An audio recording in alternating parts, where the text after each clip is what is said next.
Makanya azan itu kuat. Allahu Akbar, Allahu Akbar. Kenapa kalau azan berkumandang suara anjing melolong? Karena anjing-anjing melihat setan pada kabur. Jadi anjing bisa ngeliat setan Pak Ustaz? Bisa.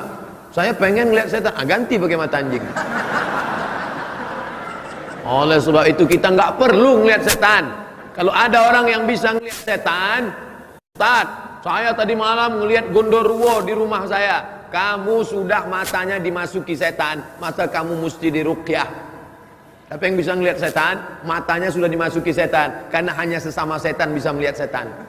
Kecuali ada orang-orang soleh yang dia melihat itu karena mukjizat Nabi, mukjizat. Adapun kepada wali-wali Allah, itu adalah karamah yang diberikan Allah. Tapi mereka nggak pernah ngaku-ngaku. Ini baru sholat 2 hari udah bisa ngeliat setan di belakang.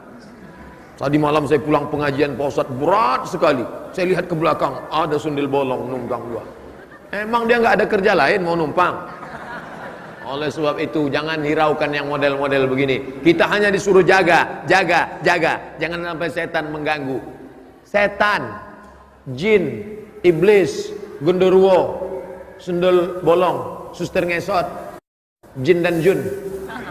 Ini sebetulnya mana Pak Ustadz? Makhluk cuma ada 2. Wa ma khalaqatul jinna wal insa. Cuma ada 2. Makhluk yang nampak namanya ins.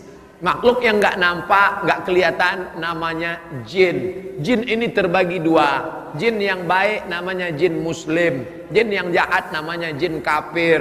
Jin yang muslim itu apa kata dia? Inna, buka surat Al-Jin juz 29. Inna minnal muslimun.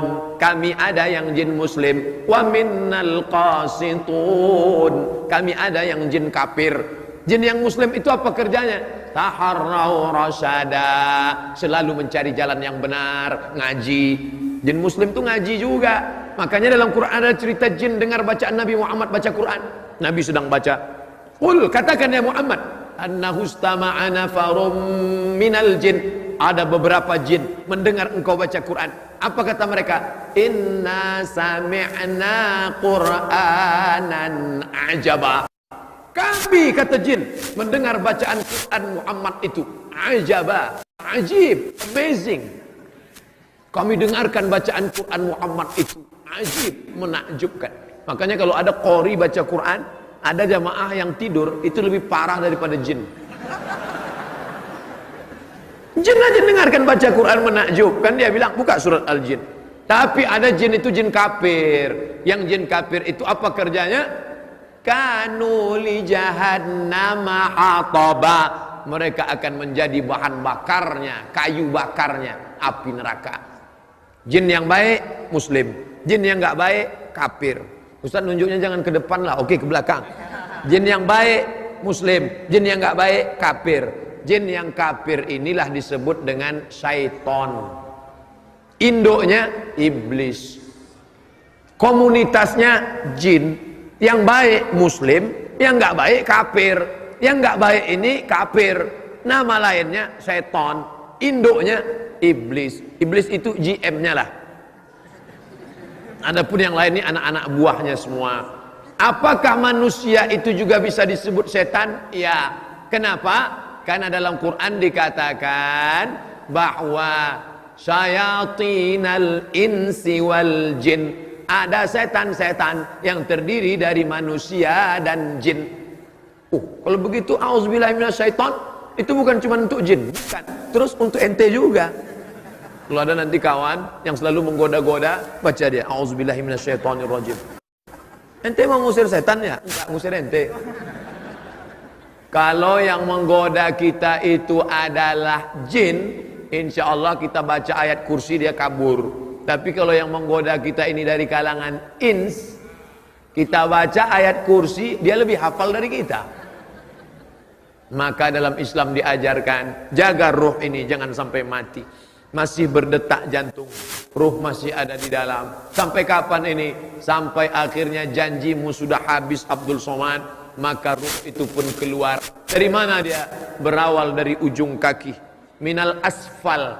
Asfal artinya bawah, bukan aspal. minal asfal, dari bawah, mengalir dia naik ke atas, mengalir dia naik ke atas, lalu kemudian dia pun keluar dari atas, lalu kemudian mata melihat. Makanya orang yang mati meninggal itu matanya melotot melihat. Apa yang dia lihat? Ruhnya keluar. Orang yang meninggal dunia, salah satu ciri husnul khotimah, irqul jabin, keluar keringat dari jabin. Kalau ini namanya jabhah, kening. Kalau ini namanya jabin, yang di atas jabin. Kalau gabin, roti. Ini jabin namanya. Salah satu ciri husnul khotimah, irqul jabin, berkeringat bagian atas alisnya. Kenapa berkeringat? Saya lama baca hadis nih. Kenapa berkeringat? Ternyata sebelum dia meninggal, malaikat mengepakkan sayapnya.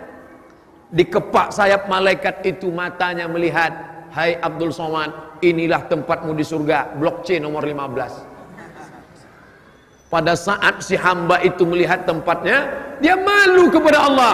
Sholatku nggak seberapa, puasa sunatku nggak seberapa, ilmuku nggak seberapa, amalku nggak banyak, tapi kenapa aku masuk dalam surga? Malu dia. Respon orang yang malu, biasanya perempuan tersipu malu. Biasanya laki-laki merasa malu. Kalau dia dipermalukan, merah telinganya, naik darahnya, atau bisa jadi keringat dingin. Tapi mayat yang akan meninggal dunia, jasad yang akan ditinggalkan ruh, ungkapan malunya berkeringat atas keningnya. Tapi jangan yang keringat rekayasa. Nanti mentang-mentang ustaz ceramah, tanda husnul khotimah, ada keringat di atas.